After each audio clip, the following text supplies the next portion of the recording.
लक्ष्मीरूपेण संस्थितः नमस्तस्यै नमस्तस्यै सासुबाई नमो नमः।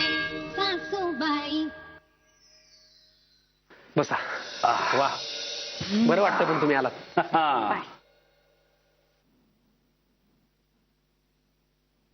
ऋषी हो ये असं समोर ये।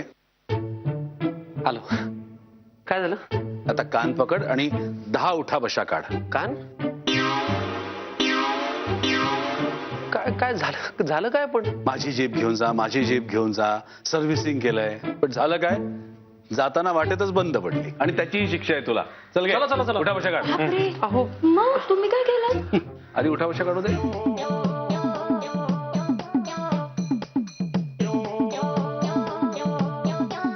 आबा तुम्ही असे ताबडतोब परत आलात त्याबद्दल काही सांगितलं नाही तुम्ही? सगळं सांगतो, पण तुम्ही चौघच दिसताय।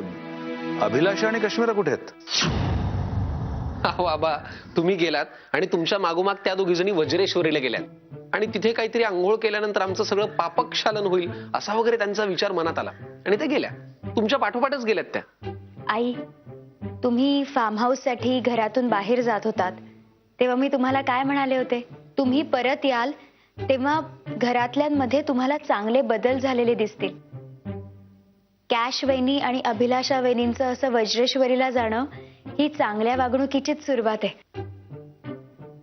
आबा तुम्ही आम्हाला सांगतच नाही आहात की तुम्ही इतक्या लवकर का परत आलात ते? अरे सांगतो रे बाबा, आधी जरा आता फ्रेश होतो। चला या। बरं मला एक सांगा, हा तुम्ही यांना अभिलाषा आणि काश्मीराला फोन केलाय की नाही? आबा त्यांनी स्वतःहून काहीच कळवलेलं नाहीये कधी येणार आहेत काय।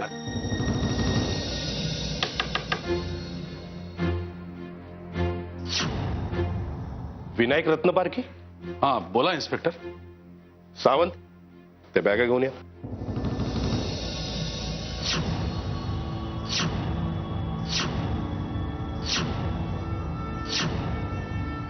या तुमच्या बॅग आहेत?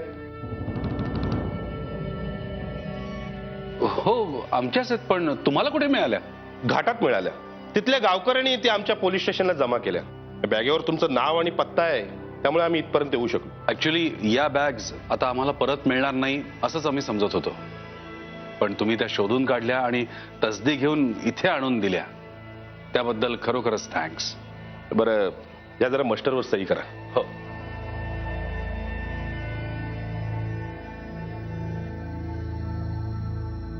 चला सर। बरं आहे। आबा हे काय आहे? काय प्रकार आहे हा सगळा? आबा, मगापासून तुम्हाला सगळे काहीतरी विचारायचा प्रयत्न करतायत आणि तुम्ही त्यांना उत्तर द्यायचं टाळताय। मगाशी मी मुद्दामूनच सांगितलं नाही, कारण तुम्ही सगळेच टेन्शन मध्ये आला असता, पण आता सांगतो। ऍक्च्युली घडलं असं की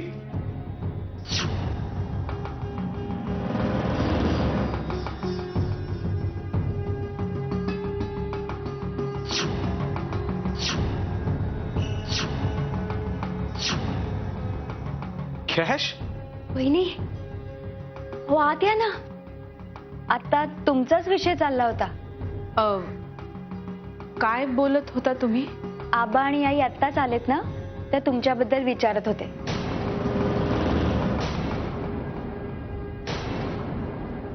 म्हणून सांगितलं की तुम्ही वज्रेश्वरीला गेलाय म्हणून। तुम्ही म्हणे तुमच्या पापाचं प्रायश्चित्त घ्यायला वज्रेश्वरीला गेला होतात, मग घेतलं प्रायश्चित्त? नाही, म्हणजे हवं तसं प्रायश्चित्त नाही घेता आलं, पण ठीक आहे।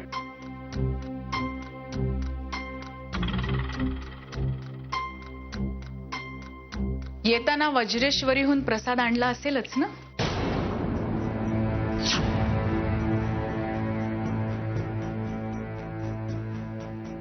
बरं, कुठल्या मार्गाने तुम्ही वज्रेश्वरीला गेला होतात मला कळेल का? मला वाटतं जाऊन आलात ना तुम्ही, मग वाटतं काय? तसं काय झालं सासूबाई माहितीये का, की आम्ही आधी ट्रेननी गेलो, नंतर बसने गेलो आणि नंतर रिक्षाचा सुद्धा प्रवास झाला, तर सगळा उलटसुलट प्रवास झाल्याने त्या गोंधळल्यात थोड्या। खूप दमायला झालाय. कधी एकदा फ्रेश होते असं झालंय मला. वहिनी तुम्ही अगदी माझ्या मनातलं बोललात हा. चला आपण फ्रेश होऊया. चला चला.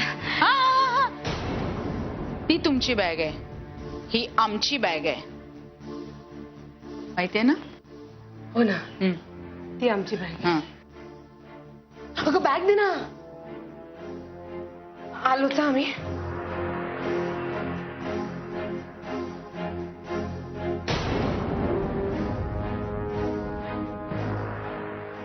पण सासूबाईंच्या मागे का गेलो तेच मला कळत नाही. त्यांच्या मागे जाऊन तोंड घाशी पडण्याऐवजी आपण जर खरंच वज्रेश्वरीला गेलो असतो तर पुण्य तरी पदरात मिळालं असतं.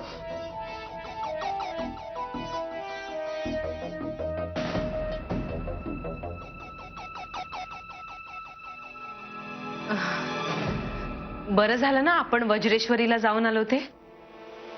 आल्यावर पण कसं असं प्रसन्न वाटते. खरं बोलताय वहिनी. तसंही मी बाहेरून आल्यावर खूप थकते, पण आता आपण एवढा लांबचा प्रवास केलाय, वज्रेश्वरीहून आलोय, तरी सुद्धा मला अजिबात थकायला झालेलं नाहीये. बहिणी, मी तर कुठेही बाहेर गेली नाहीये, तरी सुद्धा मला इतकं फ्रेश आणि इतकं छान वाटतंय. तुम्ही दोघी प्रायश्चित्त करून आलात आणि आबा आणि आई सुद्धा घरी परत आले. हा, वाटेत त्यांच्या बाबतीत काय घडलं ते अजून कळलं नसलं तरी सुद्धा ते सुखरूप घरी परत आलेत, ह्यापेक्षा आनंदाची गोष्ट काय असू शकते. तू अगदी बरोबर बोलतीयस मीरा. आम्ही देवळात असताना त्यांच्यासाठी अधूनमधून प्रार्थना करत होतो. मला वाटतं त्याचाच परिणाम म्हणून ते दोघेही सुखरूप परत आले. बरं, तू कशाला आलीस ते सांगितलं नाहीस? हो, मी तुम्हाला हे सांगायला आले होते की आईंच्या मनातले गैरसमज जर दूर करायचे असतील ना, तर तुम्ही थेट जाऊन आईंची माफी मागा. त्या खूप मोठ्या मनाच्या आहेत, तुम्हाला लगेच माफ करतील. खरं म्हणजे मीरा, आम्हाला त्यांच्यासाठी मनापासून असं काहीच करता आलं नाही, आणि त्यांच्याशी गप्पा मारण्याचं म्हणत असशील तर मग मीही तुमच्याशी गप्पा मारायला तयार आहे.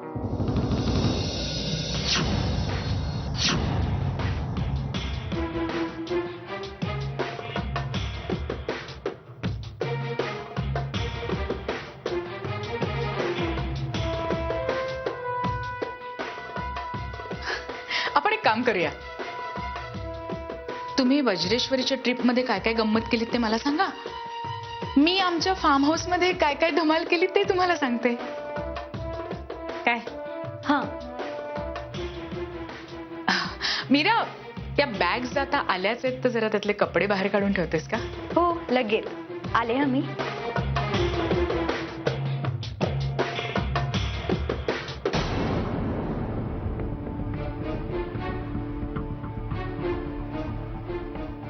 मला त्रास देण्यासाठी तुम्ही दोघी या थराला जाल याचा मी कधी विचारही केला नव्हता.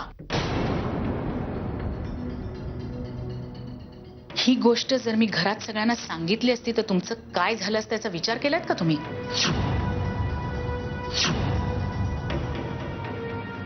तुमच्या नवऱ्यानी तुमच्या तोंडावर घराचे दरवाजे बंद केले होते हे विसरला तेवढ्यात?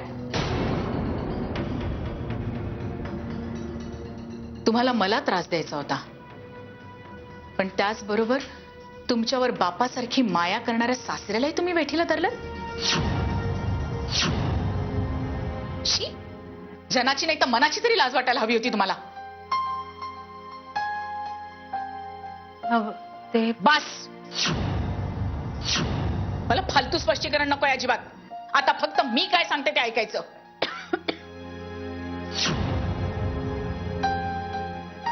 तुम्ही पापाचं प्रायश्चित्त करायला गेला होतात ना?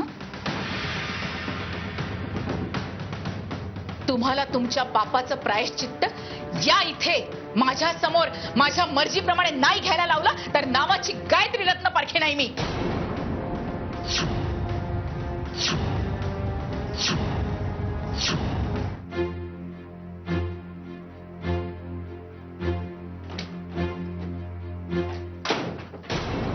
देवा परमेश्वरा, मला खरंच असं वाटत नाही की आपण या बाई समोर कधी जिंकू शकू. कॅश, अगदी बरोबर बोलताय वहिनी.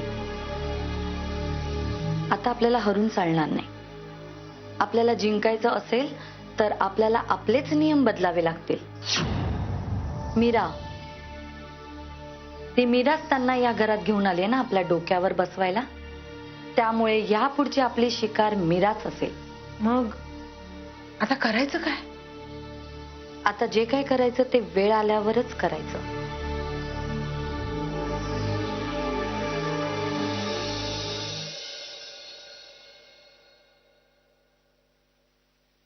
तर आमची ही फार्म हाऊसची सफर सिंदबादच्या सफरी इतकीच रोमांचक झाली. आम्ही निघालो होतो कुठल्या उद्देशाने आणि झालं काय? आबा, आमच्या तिघांपैकी कुणालाही कळलं असतं ना की तुम्ही अशा अडचणीत आहात, आम्ही एका क्षणात पोहोचलो असतो तिथे. पण मला एक गोष्ट सांगा आबा, तुम्ही घरी परत का नाही आला ना? म्हणजे पुढे जाण्याची काय गरज होती? नाही, मागे फिरण्याचा विचार मी देखील केला होता. पण काय ना प्रथमेश, बरेचदा तुमच्या बरोबर कोण आहे याच्यावरही बरंचसं काही अवलंबून असतं. म्हणजे एका मागोमाग एक संकट तुमच्यावर येत राहतात, पण त्यांना मग ती संकट समजायचं की आव्हान समजून जिद्दीने सामोरं जायचं, ते तुमच्या सोबतीवरही अवलंबून असतं. काय विनायक तू पण.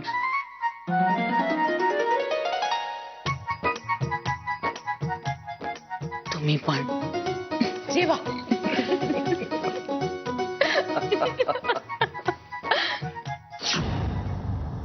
काय ग हे? या बालदे घेऊन कुठे चाललीस? ते कॅश वहिनी आणि अभिलाषा वहिनी खूप दमले आहेत ना, त्यांचे पाय दुखतायत, विकनेस आलाय, म्हणून त्यांचे पाय शेकण्यासाठी मीठ घालून गरम पाणी घेऊन चालले. बरं, ते देऊन ये पटकन जेवायला. वहिनी, या मीराला असा काही धडा शिकवला पाहिजे ना की ती स्वतःहून घर सोडून गेली पाहिजे. एकदा का ती स्वतःहून घर सोडून गेली की आपल्याला सासूबाईंकडे बघायला फारसा वेळ लागणार नाही. ते ठीक आहे ग, पण मीरा इथे आल्यावर तिच्याशी तू प्रेमाने बोल. काय म्हणजे काय बोलताय तुम्ही? अहो, तिला घराबाहेर कसं काढायचं ह्याविषयी मी प्लॅन करते आणि तुम्ही मला सांगतात की प्रेमाने बोल. अगं हो, हे बघ, घराबाहेर काढण्याआधी आपल्याला तिच्याकडून आपली सेवा करून घ्यायची आहे ना, मग तिच्याशी प्रेमाने बोलावं लागेल, कळलं?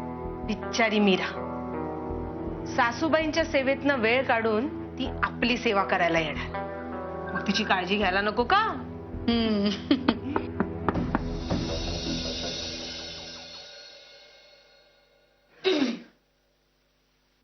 वहिनी, आलीस का मीरा? थँक्यू. काय झालं? खूप त्रास होतोय का? हो ग, इतके थकलोय की बोलायचा सुद्धा त्रास होतोय. हो, नाही, मी समजू शकते. खरं तर आई आता विचारत होत्या की हे मीरा, तर तू बोलतच बसणार आहेस का? आणि थंड होईल ना. हो, वहिनी मी मीठ टाकलंय, तुम्ही पाय आत टाका ना. वहिनी, पाय सोडा बरं. हो, सावकाश. बरं वाटेल तुम्हाला. शेक मिळेल ना थोडा. जवळ घे. बरोबर आहे ना? फार गरम नाही ना? माझी मान अवघडलीये, माहित नाही का? मी दाबून देऊ?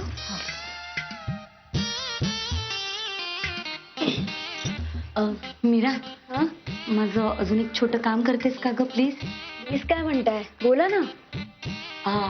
अगं, आम्ही खूप थकलोय ना, तर आमच्या दोघींची जेवणाची ताटं इथे घेऊन येतेस का? त्यात काय एवढंच ना, आत्ताच घेऊन येते लगेच. आले. हा,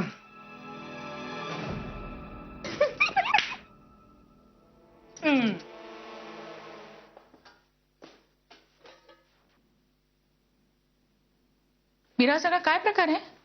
आई, त्या दोघी इतक्या थकल्यात, त्यांच्यात एवढेही त्राण नाहीयेत की बाहेर येऊन जेवतील, म्हणून मला म्हणाला की ताटं आत घेऊन येतेस का, म्हणून ताटं वाढते. म्हणजे प्रत्येक वेळेला त्यांनी काहीतरी सांगायचं आणि तू ऐकत राहायचं, तसंच आहे का? आई, अहो, त्यांना बरं वाटत नसेल तर त्यांच्यासाठी एवढं पण नाही करायचं का? तुला त्यांच्यासाठी काही एक करायची गरज नाहीये मीरा. पण का? तुझ्या या सतत कर्तव्य करण्याच्या गुणांमुळे तुला त्या दोघींनी मोलकरीण बनवून टाकलंय. या घरात आल्यापासून बघतेय मी.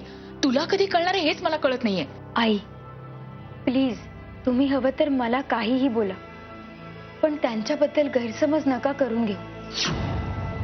मी तुम्हाला सांगितल्याप्रमाणे त्या खरंच बदलल्या आहेत, सुधारल्या आहेत. आई, तुमच्या मनात जर काही राग असेल तर प्लीज तो काढून टाका, तरच तुम्हाला त्यांच्यामध्ये झालेला बदल माझ्यासारखा स्पष्टपणे दिसून येईल. मीरा, तुला कसं समजावून सांगावं खरंच दिव्य आहे माझ्यासाठी. मला हे कळत नाहीये की तुला समजावताना मी कमी पडतेय की त्या दोघी तुला मूर्ख बनवण्यात हुशार ठरतायत.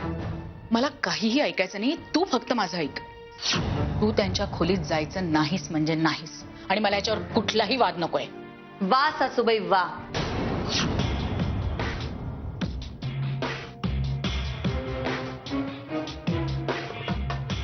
तुमच्या धाकट्या सुनेला खूप चांगली शिकवण देताय तुम्ही.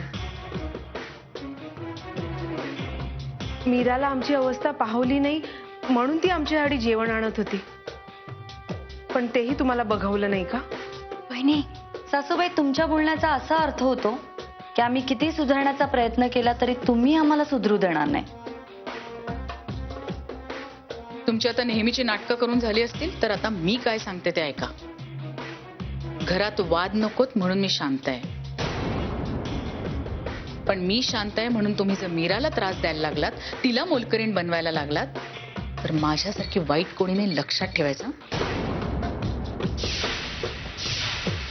म्हणजे आम्ही तिला मोलकरीण सारखं वागवतो? म्हणजे घरातल्या माणसांच्या मदतीला धावून जाणं याला मोलकरणीसारखं काम करणं असं म्हणतात का? तसं असेल तर इतके वर्ष मी घरातल्यांसाठी कामच करत आले ना. आणि तुमच्या शब्दात सांगायचं झालं तर या घरात तुम्ही येण्या आधीपासूनच मी मोलकरणीसारखं राबत आले. प्लीज आता तुम्ही भांडू नका. मी हात जोडते. वहिनी, तुम्हाला बरं नाहीये ना? मग तुम्ही का खोलीतून बाहेर आलात? नाही मीरा, सासूबाईंना समजावणं खूप गरजेचं होतं. सासूबाई जरी वयाने आणि नात्याने माझ्यापेक्षा मोठ्या असल्या तरी या घरावर पहिला अधिकार माझाच आहे. एकदा का तो माझा अधिकार मला मिळाला की मी या घरातल्यांसाठी काय काय करू शकते हे मी सगळ्यांना दाखवून दे. तसे माणसाचं मोठेपण त्याच्या वयाने नाही तर दुसऱ्यांसाठी केलेल्या कामाने ओळखलं जातं. तुला या घरातल्या मोठ्या सुनेचा अधिकार हवाय ना?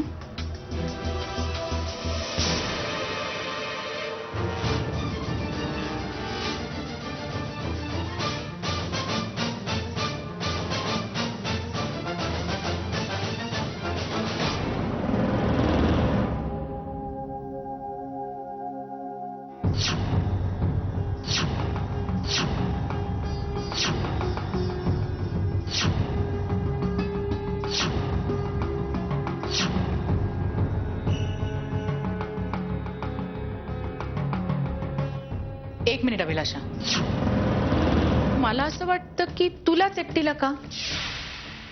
काशी आणि मीरा पण तेवढ्याच हकदार आहेत ना. त्यामुळे मला असं वाटतं की तुमच्यासाठी एक स्पर्धा घ्यावी ज्याच्यात तुम्ही तुमची पात्रता सिद्ध करायची. जी स्वतःची पात्रता सिद्ध करेल तिचा या चाव्यांवर हक्क असेल. तोपर्यंत या चाव्यांवर कुणाचाही अधिकार राहणार नाही.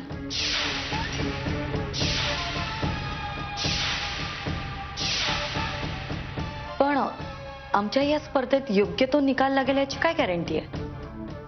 तुम्ही स्पर्धा घेणार म्हणजे मीरा जिंकणार. या घरातल्या नात्यांची शपथ घेऊन सांगते, तुमच्या तिघींवर मी कुठलाही अन्याय होऊ देणार नाही. या स्पर्धेची सुरुवात उद्यापासून होईल. या घरासाठी तुम्ही काय काय करू शकता हे तुम्हाला सिद्ध करून दाखवायचंय. नको आई, स्पर्धा वगैरे मला अजिबात आवडत नाही. मीरा, आता माघार घेण्याची वेळ टळून गेली.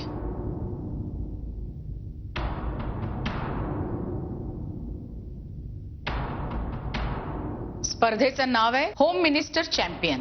स्पर्धा उद्या सकाळी बरोबर 7 वाजता सुरू होईल. स्पर्धेचे नियम आणि अटी मी उद्या सकाळीच सांगेन. स्पर्धेची मानसिक तयारी करण्यासाठी तुम्हाला तिघींनाही ऑल द बेस्ट.